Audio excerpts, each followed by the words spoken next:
Salam dəyərli şagirdlər və MİQA sertifikasiyası hazırlaşan dəyərli üzvlər. Gəlin belə bir qəbul sualına baxaq.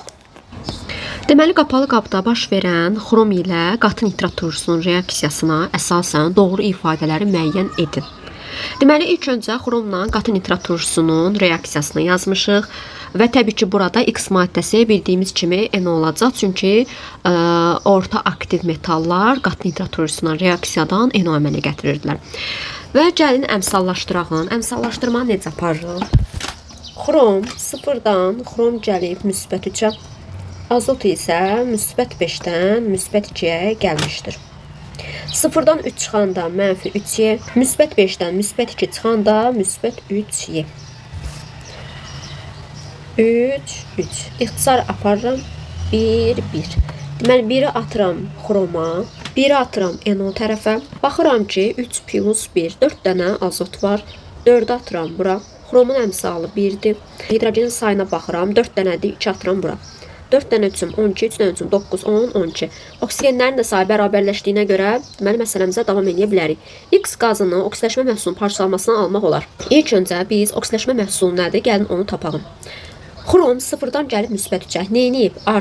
Artıbsa nə olurdu? Oksidləşib reduksiya edicidir. Oksidləşmə məhsulumuz olacaq nə? Xrom 3 nitrat. Xrom 3 nitrat parçalanda bizə nə verirdi? Xrom 2O3, NO2 plus O2. Və X qazımız bilirik ki, NO qazıdır. NO qazı da xrom 3 nitratın parçalanmasından əmələ gəlmirdi. Deməli, birinci yanlışdır. Reaksiya daxil olan turşunun söhbət nitrat turşusundan gedir. 75% duzun alınması sərf olunur. 4 mol nitrat turşusu var. Onun 3 molu duz əmələ gəlmədə iştirak edib, 1 molu isə reduksiya prosesində iştirak etmişdir. Deməli, 4-dən 3-ü duz əmələ gəlmədə iştirak edibsə, deməli 75%-i sərf olunur duzun əmələ gəlməsinə.